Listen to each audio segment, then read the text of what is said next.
bonjour, bonjour à toute la famille, Femmes éveillées. Merci de me regarder, de me recevoir sur vos tablettes, sur vos écrans. Je suis bénie vraiment de faire partie de vos vies. J'aime surtout les enfants qui disent « Tantine Fifa, je t'ai vu à la télé ». Je dis bonjour à tous les enfants cette semaine. Mon cœur est juste pour les enfants. Je bénis le Seigneur pour chaque enfant qui me regarde et je prie que l'onction de Dieu tombe sur vos vies. Je prie que vous allez être cette prochaine génération qui va aimer Jésus et que Jésus va utiliser pour faire avancer son agenda. Je vous aime tous autant que vous êtes les filles et les garçons. Je vous aime tous. Donc, je suis votre Tata Fifa et j'ai 4 garçons également dont j'adore les enfants. Et le désir de mon cœur, c'est de voir tous les enfants vivre pour Jésus et des enfants obéissants à leurs parents. OK? Des enfants qui travaillent bien à l'école, des enfants qui écoutent et les enfants qui aiment la prière, les enfants qui font leurs devoirs le dimanche pour l'étude biblique Écodime. Donc, les enfants qui font leurs devoirs, qui lisent leur Bible, voici ce que je vais vous voir faire. Donc, aujourd'hui, recevez la grâce d'aimer Jésus. Alors, restez à l'émission d'aujourd'hui. Nous allons parler de l'importance de savoir la fermer. C'est de cela que nous allons parler. J'ai lu cette semaine dans l'étude biblique avec mes enfants. On a beaucoup travaillé sur un verset et ça les a plu. Et je voudrais partager ce verset ici pour encourager, surtout nous les femmes. On a un grand problème avec la bouche.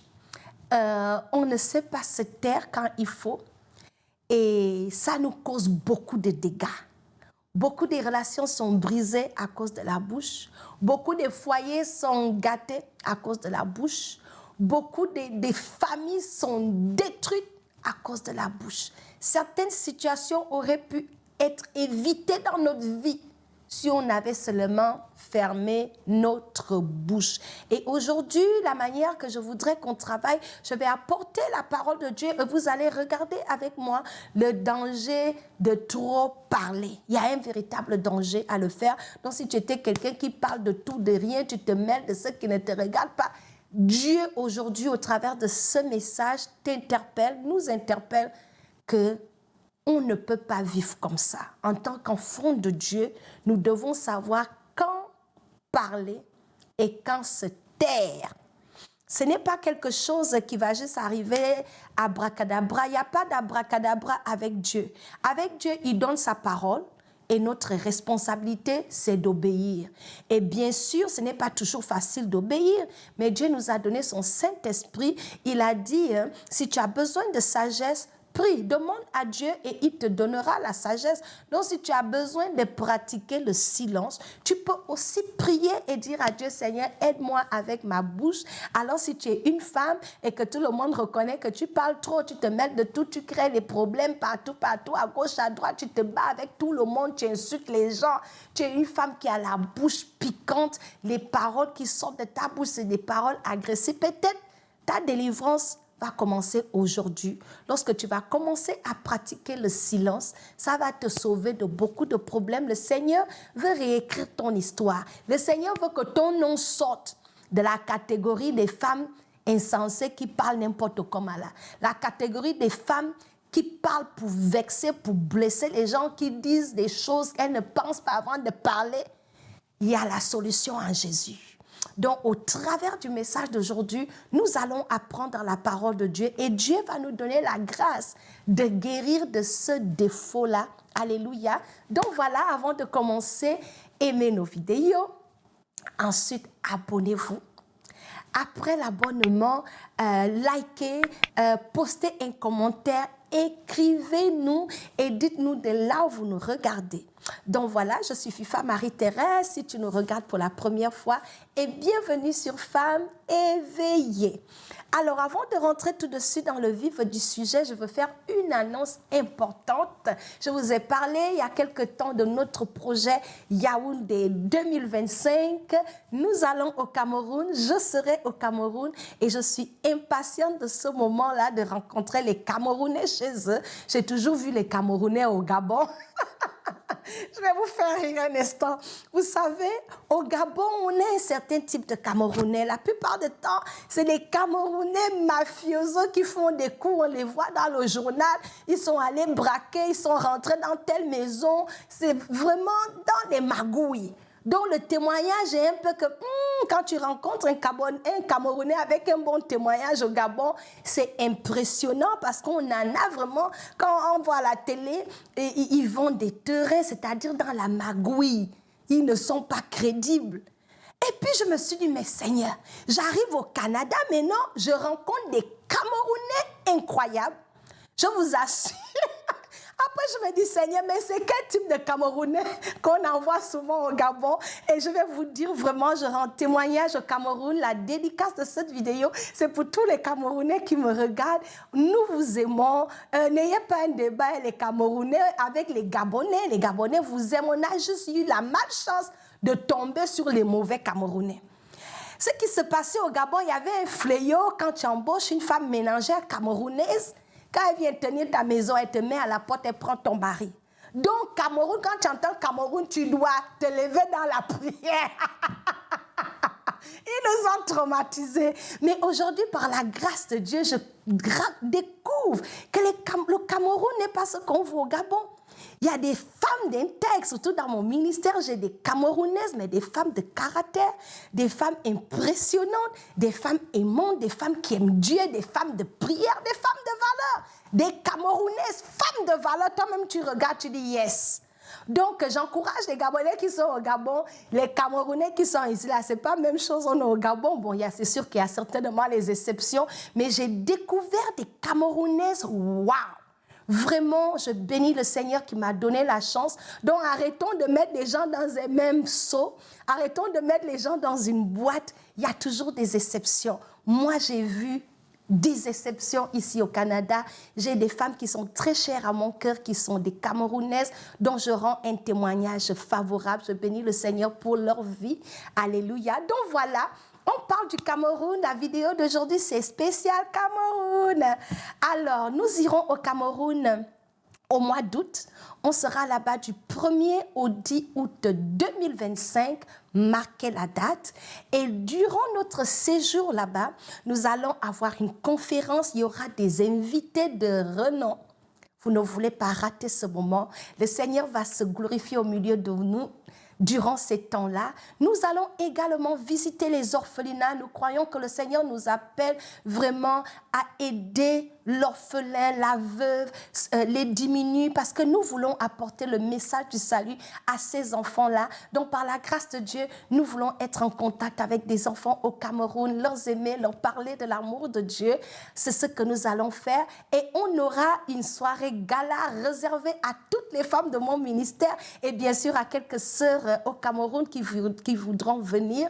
Et ce sera un gala où toutes les femmes vont se mettre chic, elles seront belles pour le Seigneur parce que nous allons célébrer 10 ans dans le ministère. Je n'arrive pas à le croire que ça fait 10 ans que je suis leader des ministères extraordinaires où par la grâce de Dieu, j'ai le plaisir de travailler, vraiment le privilège de travailler avec des femmes de l'Afrique noire francophone. Elles viennent du Rwanda, de la Côte d'Ivoire, du Gabon, du Congo, le Cameroun.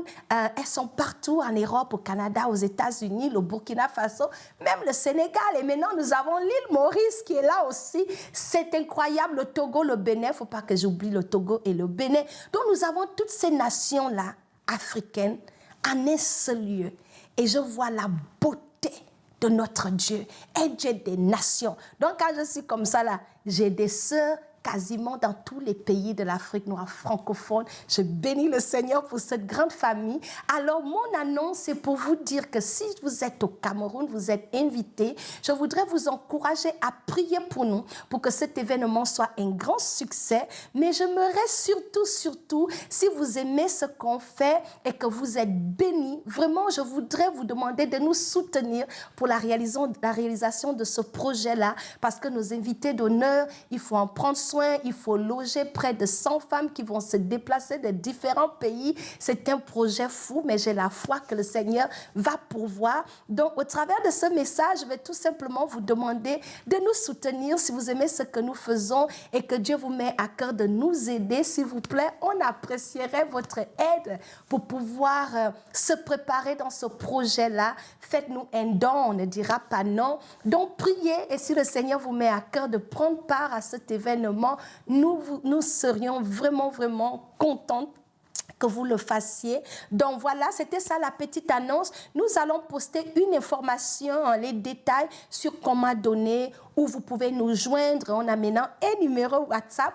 Donc vous pouvez nous contacter également dans toutes les questions concernant le projet Yaoundé 2025. Regardez juste sur la fiche que nous allons mettre et posez-nous des questions si vous avez besoin de plus de détails. Il y a quelqu'un qui nous a écrit, dites-moi plus par rapport au Cameroun 2025. Eh bien, ma soeur, nous allons poster une annonce avec les détails. Rentre en contact avec nous, appelle-nous, écris-nous et on va vous en dire plus. Donc, voilà, c'est ça l'annonce. Surtout, priez pour nous parce que nous voulons que ce projet-là vraiment puisse réussir. Donc, on aura besoin de vos prières, on aura besoin de vos fonds et on aura besoin que vous partagez également la nouvelle autour de vous. Les Camerounaises, on arrive à Yaoundé, marquez la date, on sera là, on vous mettra l'annonce, les affiches avec des invités et lorsque vous allez voir qui sera avec nous, je suis sûre que vous n'allez pas manquer ce rendez-vous. Donc voilà, rapidement, fini avec les annonces, je vais partager cette parole que Dieu a mis dans mon cœur. Alors, nous allons rapidement ouvrir nos Bibles. On va commencer par lire le premier verset. Je vais vraiment m'attarder sur la parole de Dieu. Et en conclusion, je vais juste donner comme ça, je vais juste renforcer ce qu'on aura lu dans la parole de Dieu. Alors, le premier verset, c'est celui-là qui m'a vraiment, vraiment plu. OK, nous allons lire rapidement. Le premier verset se trouve dans le livre de Proverbes, Proverbes chapitre 17, verset 28. Je lis la parole de Dieu. L'insensé même, quand il se tait, passe pour sage. Celui qui ferme ses lèvres est un homme intelligent. D'autres versions disent le fou, même le fou, quand il se tait là, il se fait passer pour sage. Mais l'insensé, il est dans papato, l'insensé. Donc, première clé dans ce verset, on voit que ceux qui savent la fermer sont sages. On va lire maintenant les autres versets qui me tiennent à cœur. Celui qui parle beaucoup ne manque pas de péché, mais celui qui met un frein à ses lèvres est un homme avisé. D'autres versions vont dire est un homme prudent. Lorsque tu ne mets pas un frein à ta bouche, surtout lorsqu'il s'agit de se mêler des affaires qui ne te regardent pas là, ça peut te causer des sérieux problèmes. Arrête de t'occuper de la vie des gens. Qui a fait, qui n'a pas fait, ça ne te regarde pas. Arrête d'être papato. Dieu dit, celui qui parle beaucoup ne manque pas de péché. Ça veut dire quand tu parles, tu ramasses là-bas toute la journée, le nombre de tes péchés augmente. Ça, c'est ce que la Bible nous dit dans le livre de Proverbes, chapitre 10, verset 19. Et notre proverbe, la langue a le pouvoir de vie et de mort. Ceux qui aiment parler en goûteront les fruits. Si tu aimes trop parler dans papato là, dans ce qui ne te regarde pas, tu aimes parler pour insulter les gens, tu aimes parler pour donner des mauvaises réponses, tu aimes parler pour maudire. La Bible dit que tu vas manger les fruits de ça. Parce que des fois, tu penses que tu es en train de maudire les gens. La première personne qui va récolter la malédiction là, c'est toi-même. Si tu parles aussi pour dire des choses négatives toute la journée, les fruits que tu auras, c'est ce que tu as dit là. Ça, c'est ce que la Bible nous dit. Donc, parler beaucoup là aussi peut produire beaucoup de mauvais fruits lorsqu'on ne parle pas avec intelligence, lorsqu'on ne parle pas comme des femmes avisées. L'autre verset, la Bible dit dans le livre de Proverbes, Proverbe 37, verset 7, Garde le silence devant l'Éternel et espère en lui. Ne t'irrite pas contre celui qui réussit dans ses voies, contre l'homme qui vient à bout de ses mauvais desseins. Je bénis la parole de Dieu. La Bible nous enseigne que des fois on parle beaucoup parce qu'on est irrité. Le fait d'être irrité peut t'amener à dire des choses que tu peux regretter plus tard. Dieu dit garde le silence. Parce que lorsqu'on garde le silence, c'est Dieu qui va combattre pour nous. Il dit, toi, garde le silence. On parle aussi beaucoup parce qu'on a mal, parce qu'on a été traité injustement. On va commencer à chercher à faire la justice nous-mêmes. On va se retrouver à dire des choses. On parle aussi beaucoup parce que les gens nous ont poussés et on commence à parler. Dieu dit qu'il ne faut plus que ça soit comme ça. Mais un point important que je vais nous amener, surtout pour nous les femmes, plusieurs femmes ont renversé leur foyer avec leurs deux mains, pas parce qu'elles ne savaient pas préparer, pas parce qu'elles étaient vilaines, pas parce qu'elles n'aimaient pas leur mari. Elles ont gâté leur foyer jusqu'à aujourd'hui. Elles ne se remettent pas à cause de la bouche. Tu es allé en mariage, tu prends ta bouche, tu es versé sur tes beaux-parents. Tu parles de tout, de rien. Tu rapportes, tu parles derrière les dos des gens. Tu mélanges ton mari et ses frères. Ton mari te parle, c'est toi qui veux dépasser le parler. Un petit problème arrivé, tu en parles, tu interprètes, tu analyses, tu ramènes. Jusqu'à le gars est frustré à un niveau, il n'en peut plus. C'est devenu source de conflit. Ta bouche. C'est comme ça que plusieurs femmes ont gâté leur foyer à cause de trop parler. Et une des choses vraiment qui nous pousse aussi à trop parler, on va avoir raison. Ma sœur, j'ai appris quelque chose avec Dieu. Lorsqu'il y a un conflit, ce n'est pas parce que tu vas parler beaucoup que tu auras raison. Deux fois, ton silence de laisser même ton mari avoir raison. Tôt ou tard, parce que tu as choisi de te taire, Dieu va s'assurer à montrer à ton mari que ta femme avait raison. Donc, ce n'est pas tout qu'il faut parler.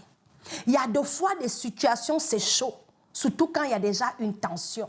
Ne va pas maintenant dans la tension là ajouter ta bouche dedans. Parce que lorsqu'il y a une tension, le sang est chaud. quand le sang est chaud, on est frustré, on est énervé, on est tendu, on est dans la colère. Ensuite, on ouvre la bouche. Les dégâts sont terribles.